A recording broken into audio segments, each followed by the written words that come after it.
Okay, status. Say and spell your name one more time. Inezcook. Inez Cook. Excellent.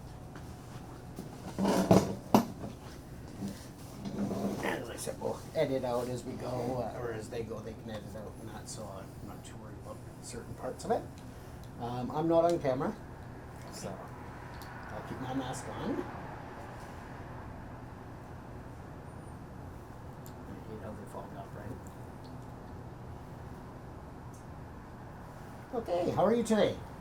I'm well, thanks. How are you? I'm doing well, thanks. So we're just going to do some question and answer here. Again, if you have any questions for me, just stop me and ask them. We'll restart on the last question. Sounds good. Okay.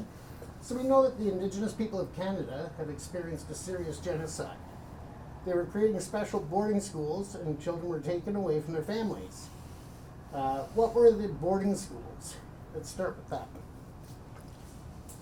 So what were they? So yes, this is part of Canada's dark history. It was residential schools. So it was a time that the government and the churches got together and they tried to assimilate the Indigenous people and took them away from their families, sent them away to these boarding schools, the residential schools, where most of them got abused emotionally, physically, mentally. And this continued until 1996. Okay, and is it correct still to call them boarding schools, or how would you define them? They were boarding schools. They were? We call them residential schools. Okay. Either way is fine.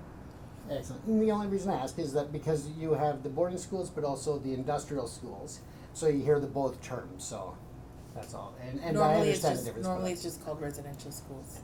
Yeah. Okay, perfect. And under what conditions were the children taken there, and how were the conditions when they did arrive and that they lived under? They were forcefully taken to the residential schools away from their families, and most of the times there were very unpleasant and scarring, and have now caused a domino effect of healing that needs to happen in over 600 nations in Canada. There's one Indigenous person in Canada that hasn't been personally affected by the residential schools. And why do they call it a genocide? They killed the culture. Their whole goal was to kill the Indian. And Indians were considered savages. And they tried to whitewash everybody and assimilate. That was the goal. A lot of Indigenous people call these boarding schools death camps. And what were the proofs of those terrible acts? So, I guess first of all, with that, how do you feel when you hear people refer to them as death camps?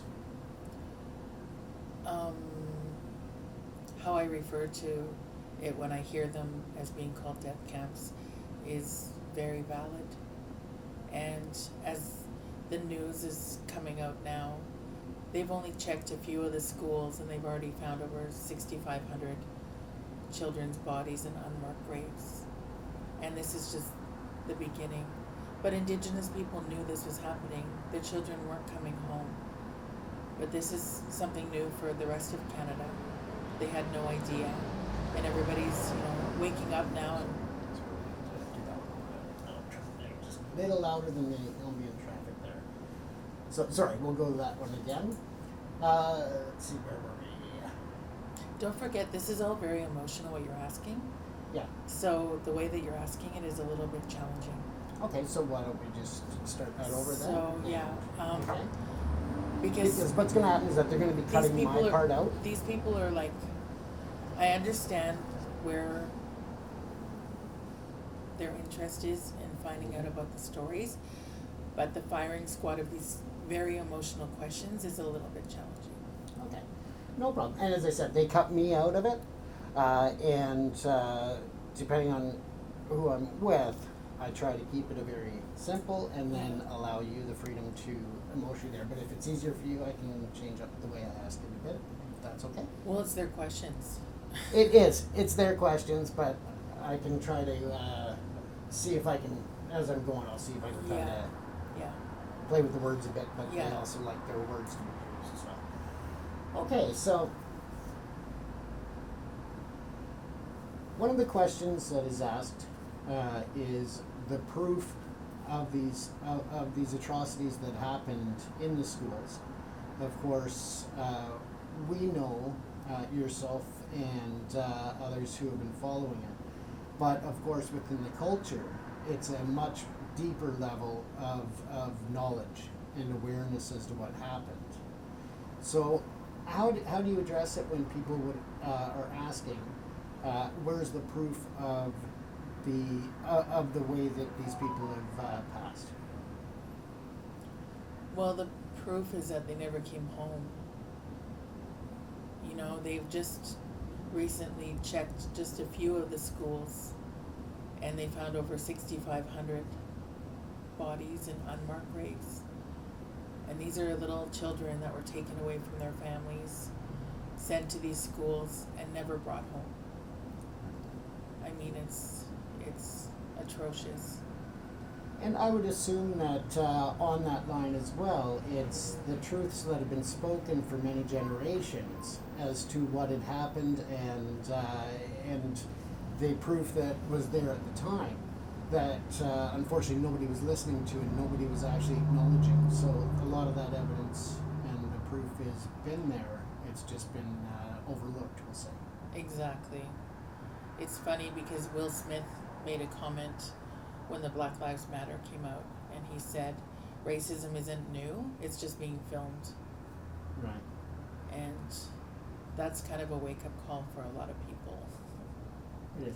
And how do you feel when you see a lot of what's online? People are still referring to the original 215 that really broke it out. But they're not speaking about the thousands and thousands that have been added since, or the estimated 10,000 that they're projected to still locate. I think the 215 was the big shocker to most of Canada, and since then it's opened up searches for the rest of these children's bodies. I think one thing that's very sad is that it doesn't stay as relevant news anymore. The 215 was the big breaker, and now that it's already over 6,500, it's just numbers now. People aren't really understanding the full meaning behind all of that, and just understanding that a lot of our families were worthless, even to have a name on a grave. With that, we know that in some areas the government had been aware of and actually acknowledged a mass grave as early as the mid-1980s, and that really didn't get acknowledged at the time, and people still aren't talking about why it wasn't expanded on at that time in terms of the searches and the recognition of what atrocities and the devastation that happened. How does that make you feel about that? It's just horrible. I mean, I'm part of the 60s scoop, and that's a time when the government. So imagine my biological mother went to the residential schools, and she was raped and beaten on a regular basis and completely worthless. And once she had children, we were taken away, because then the government said, oh no, these dirty Indians are having babies. We didn't think that through. Quick, take them away and adopt them out to non-Indigenous families immediately. And so I didn't know that I was part of that until adulthood. I just knew I was adopted, but I had no idea. And none of us were given any of this information in our education growing up. None, zero. And everything was swept under the carpet. And so now I'm grateful that it's an important time for dialogue, and that the rest of the world is actually interested in hearing about this. It's incredible. And many Canadians as well are also interested in hearing about it. But unfortunately, many Canadians still are not interested in hearing about it. And a lot of times, a lot of the things that we hear is get over it. And when you think about these atrocities that have happened, you think about 9/11, or you think about Vietnam, or you think about something that's actually affected other people, and going up to them and having the audacity to say, get over it. You can just imagine how that would feel. So just actually understanding that there is over 600 nations of Indigenous people in Canada, and when you understand the numbers, that every single living Indigenous person has been affected by the residential schools. I think an important question that they haven't put here that maybe they should have is, when people around the world hear about the residential schools, there are some questions as to why the parents would allow and send their children to these schools. So the parents were never told what was happening, nor were they given a choice. Most of the time the children were forcefully taken, but considering that the government thought that the parents on the reserves were savages and teaching these children savage lives, they were acting like the savior, taking these children away from the families, giving them an education so they'll be able to find employment later.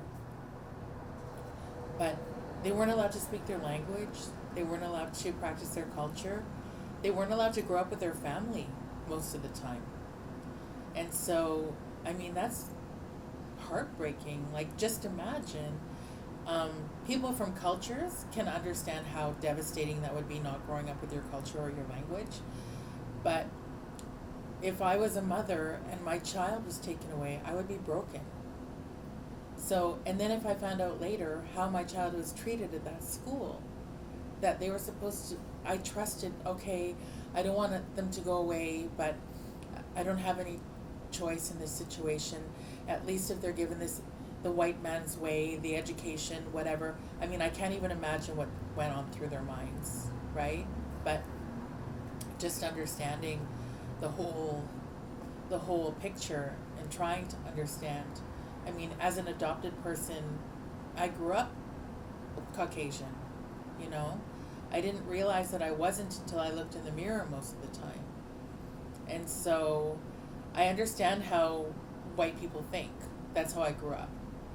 And so learning about my Indigenous heritage, it's been a remarkable journey, and it's really interesting because I'm still trying to understand.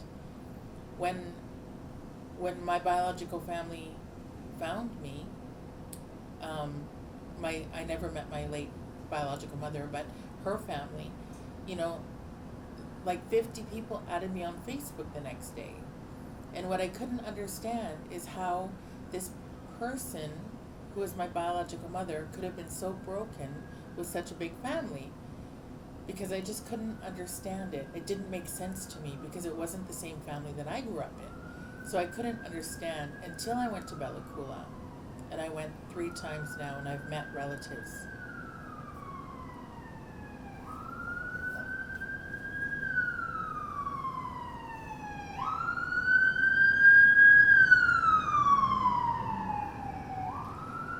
So I went to Bella Coola 3 times now, and I've met relatives, and I've been asking questions, and I've been trying to understand. And now understanding how my biological mother was completely worthless her whole life. And then, you know, the small window of opportunity when she thought she could start her own family and start her new traditions, that was taken away from her as well. Because she was worthless her entire life.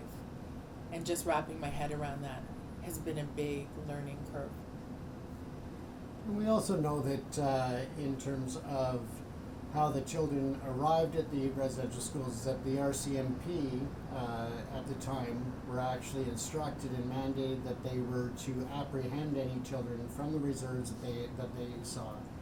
And then there were also the passes that the Indigenous people had to apply for just to leave the reserve. They weren't allowed to leave without these passes, and that was a way of keeping them distance from the schools and seeing how their children were taken or how they were being treated. Some of the schools, half the day was spent actually learning, and the other half was basically sweatshops where they were forced to work. How would you feel if you can associate that with your family history and what your parents and grandparents went through? How does that make you feel to know that that's the way that they were treated? We're just learning. I'm just learning now about everything. And every day there's more things that I'm learning. And it doesn't get easier hearing everything and just trying to understand how, and knowing that there's still people alive today that ran some of those residential schools, and just trying to understand how they can actually look themselves in the mirror. Where's the humanity in this? We also know that in terms of the counts that are coming out, as you said, it's over 6,000 right now, and it's expected to be quite substantially higher. These are for the unmarked graves, but they're not taking into account the many people that tried to escape, the children that tried to escape these horrible facilities, and trying to escape the abuses and the violence that passed.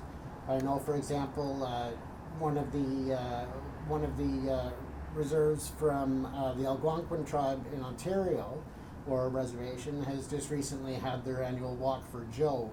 And that was an individual who was in his teens, escaped from the school in Ontario, one of several. He froze to death. And yes. Actually, he was hit by a train.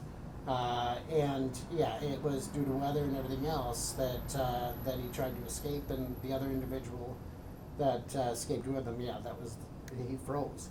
And people are now having these walks, having these public outcries, and trying to bring together the communities in healing. And for example, bringing Joe home is what the whole concept is, to get his spirit back where it belongs. And how does that feel when people aren't accounting these into the numbers? Well, I'm hoping that everybody's being accounted for. The unmarked ones are being accounted for now. And as the stories come up, there's more education and understanding of truths that have happened. You know, I just heard about the games that the RCMP up north used to play, and they used to drive them, hundreds of miles away and drop them off in a snowbank and take off, and they would die trying to come back to the cities or the towns that they lived in. That was games that used to be played. And that was something that happened, I understand, in Saskatchewan, Manitoba, as well as northern BC, but it was also in larger communities like Winnipeg and Regina. So it wasn't even just the small towns that they were getting away with this. I'm speechless. Can you imagine? It's just terrible. It's almost to a point where it's unfathomable to wrap your head around what kind of thoughts and morals that people had, that they thought that this was acceptable regardless as to the time and the world situation. And hiding behind a church. I just can't even imagine. Sorry, I'm just going back to this.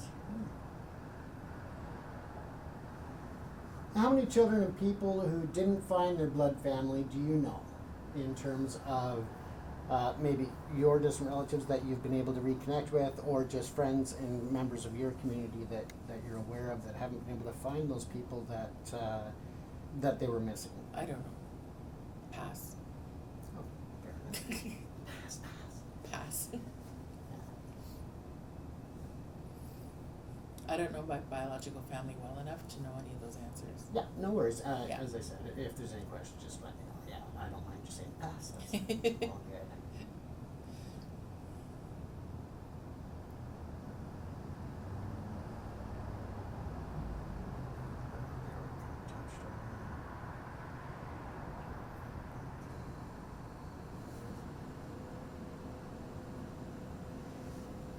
So, with all of the things that you're learning now, do you feel that there was a fortunate part and such to you being adopted out as opposed to having to attend boarding schools?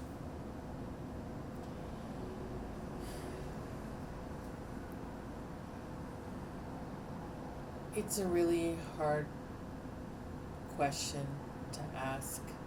I've often thought about the sliding doors, where I would be if my situation was different. Um, I have met people from my community that have gone to university and have flourished. I don't know if I would have been one of those people. Um, I will say, being taken away at age 1 and growing up without my family, heritage, culture, and growing up without a sense of belonging for most of my life wasn't favorable. Yes, I was brought up in a family with love, which I'm very grateful for. Now I have 2 families, which is great. I am grateful that I was given a voice, and I'm able to use it now in a good way for my heritage and showcase it. I'm still learning on a daily basis. I don't know. Of course, I wouldn't want to be having gone to one of the residential schools and being, emotionally and physically abused. I don't wish that on anyone. So I really don't know. I often wonder if I grew up. My sliding doors doesn't include that as an option. My sliding doors was growing up in my culture and learning to speak my language and growing up proud of my culture and celebrating that. That's kind of what my sliding doors is. It's not thinking about me going to the residential schools. I've never thought about that. Fair enough. Back on so I can see their tiny writing.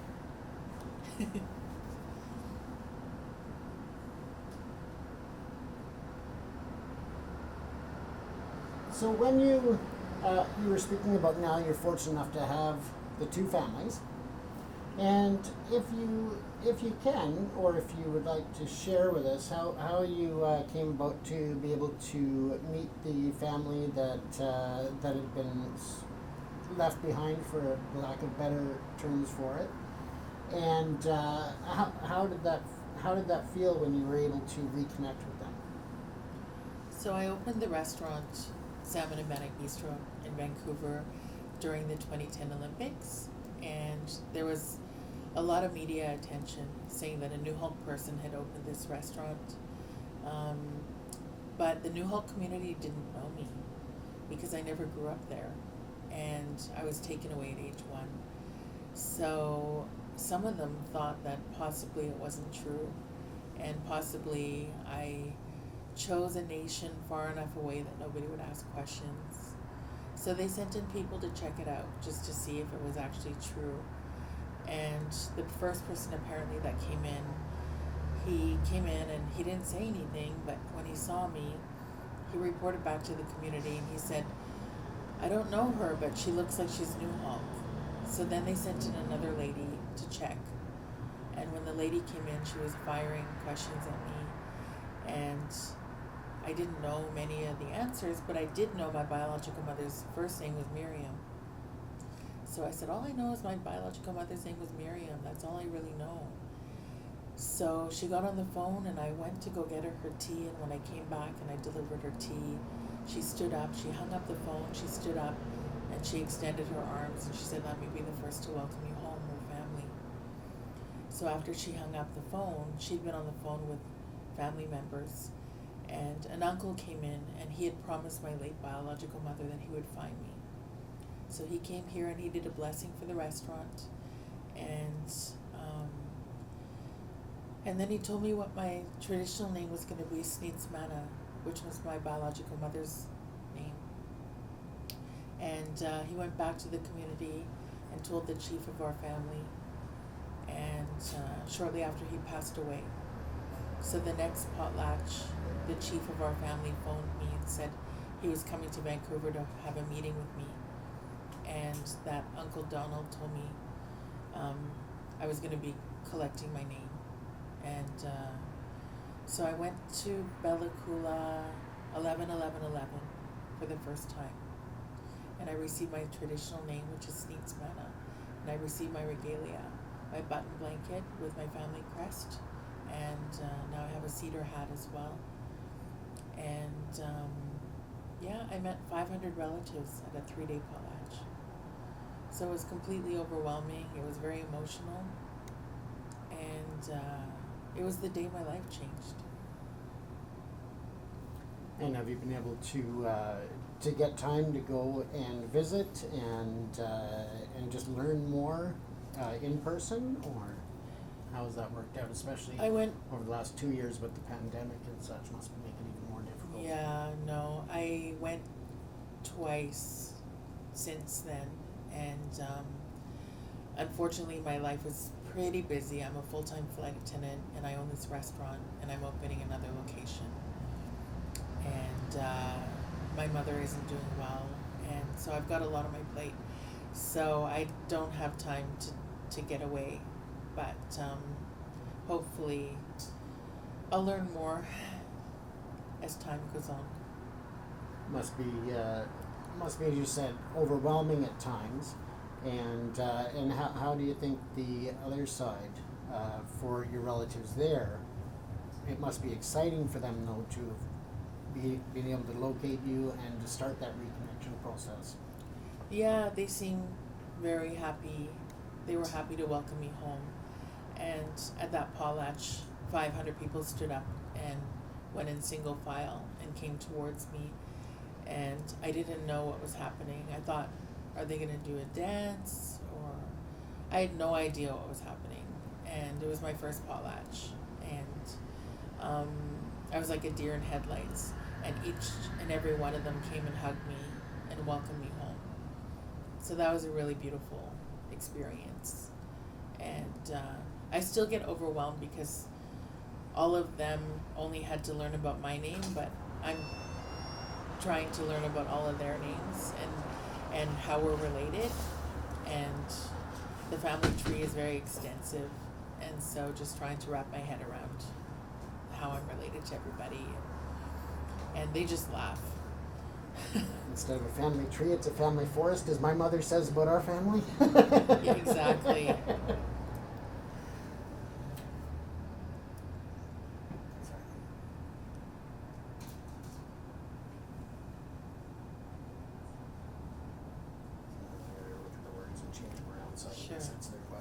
Sure. Yeah. So with this location, obviously it's been... So with this location and your business here, it's been an opportunity for you to not only have this great business, but also to welcome people from both the Indigenous as well as, the non-Indigenous community here. And who would you say would be your most frequent customers? Do you find that that's the Indigenous part, or is it people coming to learn and experience the food from a different culture?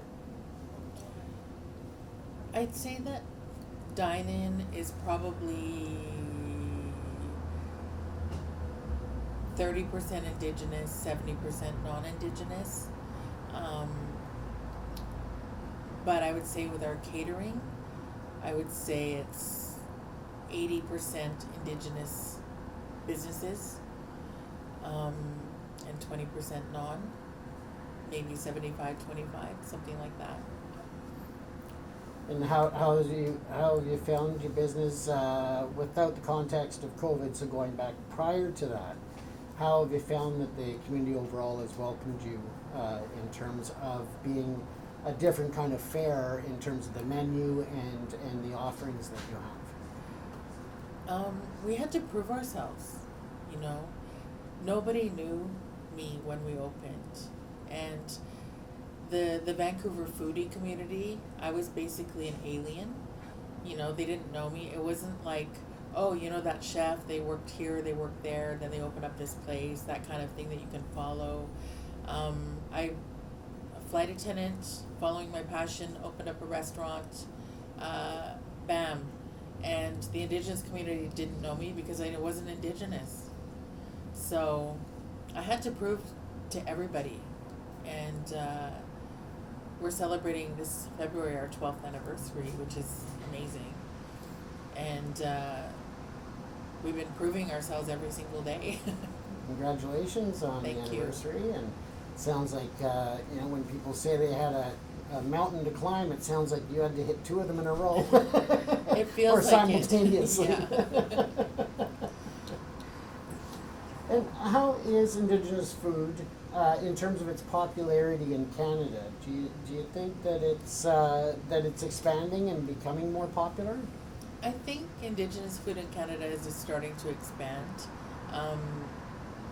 Unfortunately, with COVID, a lot of the restaurants across Canada shut down, so it makes it more challenging.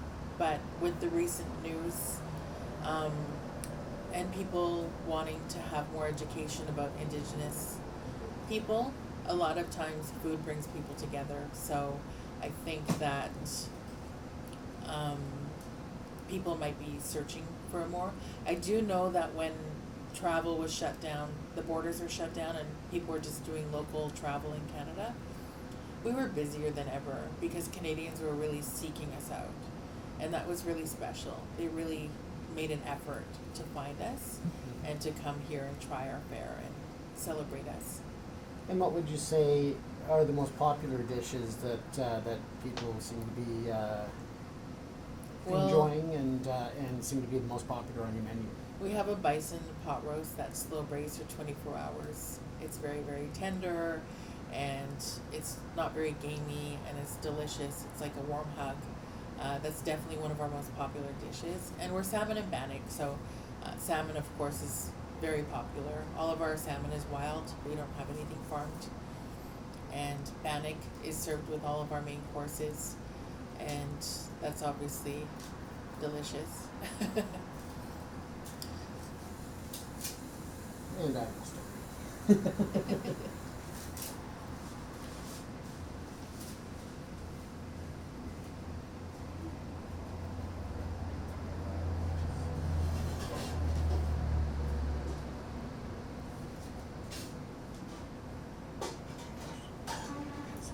I'm going to read this question anyway. Doesn't make any sense. But they say the way to a man's heart is through his stomach. Is it correct to say that the way to blood family in Canada is through Indigenous food? Pass. I've asked it. Pass. Okay, so that's pretty much that. That's the list of questions there. And as I said, I did add a couple of things in there just that I thought could fit into what they're trying to accomplish with the interview. Well, I think because you're local, you have an understanding of what's going on. And I have a lot of relatives in the Algonquin. Oh yeah. Yeah, so and that's why I knew about certain things like Joe. His sister was actually my uncle's wife's sister, so his sister-in-law. Yeah. Stuff like that. So and I've spent time running the reservation there and Golden Lake, and then I've also been across Canada actually filming the schools and former sites and speaking with a lot of people, and stopped in the museum, the National Museum, Yeah. and spoke with the ladies there who were also residential school survivors as well. Yeah. And the heart-touching stories that they shared were just amazing. And that was off camera. That was just us sitting down and talking because besides having the camera rolling, I like to, sit and chat with people and learn myself, right? Yeah. So Yeah. it's so important. Well, it helped once we changed some of the wording. There you go, right? Exactly. And totally different from this, but I know that there were schools in Spanish Ontario. I'm not sure if you've heard about them, but they had the boys' school, which is now long gone. They have a memorial park there with several monuments marking the entryway of the school. And then across the way, there is the female school. So the girls' school was across the way. And that building, the shell is still there. And that's privately owned now. When the school closed down, they sold it to several of the nuns who bought it. They turned around and sold it to a private owner who sold it again to the current owner. And she actually, in the 80s, converted a part of the school into condominiums and little apartments. A week after the first residents moved in, a mysterious fire happened, and all the units were totally engulfed. The fire department showed up. Mysteriously, they couldn't get enough water to pump to the fire to put it out, and yet it's located right on the lake and the river. So, and they couldn't get their pumper working right to get the flames out. And all the people that were residing there did pass away that were home, including several children. And so that school now, she never did rebuild. It's just the shell with, the statues that were original, and then all of the burnt remains, all grown over with weeds and everything there. But they haven't been asked yet about searching the grounds. And the private owners are just like, come in, do it. Let's find out and get some answers and figure it out. But the government's not going and asking that. So they've approached the government saying, if you want to come in, and the Ontario Assembly of Chiefs there saying, if you want to come in and look, please do. So it's just a shame that some of them are they're not asking to go into the private areas now, the privately owned properties to search. So Is that still filming? No, I hit the button. Okay. I got remote control here. Okay. So it's just it's a shame that it's frustrating to me, and I'm not a part of the community, but for me, just looking at what they're doing is just like shake my head and say, how can you not be taking every opportunity to do this? Yeah. So, frustrating, right? Yeah. So what we'll do is I'm just going to change the angle a bit, and we're just going to hit a couple of questions. We're not going to do the whole thing over. Okay. I'm just going to go with a couple of questions that we can just kind of, if they want to mix it up a little on it. And then I have a photo of a photo, but not a photo like on my phone. Yeah. Of the day they took me away. So he wanted you to. Yeah, and a couple of things in terms of away from the interview. They wanted that. We'll get you maybe just pretend that you're talking on your phone, just that way, or if you've got some papers, pretend that you're working away. So just kind of maybe we'll just we'll just kind of use these here because they can't read what's on those. Hell, we couldn't read it. So just make it look good. Then I'm going to get a few shots outside, the address, the street, all that sort of thing. Sure. Get some there, and then I'll just get a couple of shots, just panning for them in case they decide to add that in. That's not something they want, but I figured, give them more than less, and this way they have the options. Yeah, right? exactly. So, so there we go. So if you want to take 5. Have yourself. Well, they need to get to work, so we need to get this done. Okay, actually, if you've got your phone handy, let's do that, and we can skip through the redo of any of the questions, because I can, as you're looking at the phone, I can kind of throw something out at you if I need to, but I think we're good. I'm just going to take a quick peek here. I just wanted to review a bit. Okay. Just to make sure that everything looks good, and as I said, they wanted the one angle. I was going to give them a couple, just a few extra questions, options, but give them what they want, that's good, and then we'll get the other stuff so we can get out of the way here. I'll grab my coffee. Yeah, absolutely.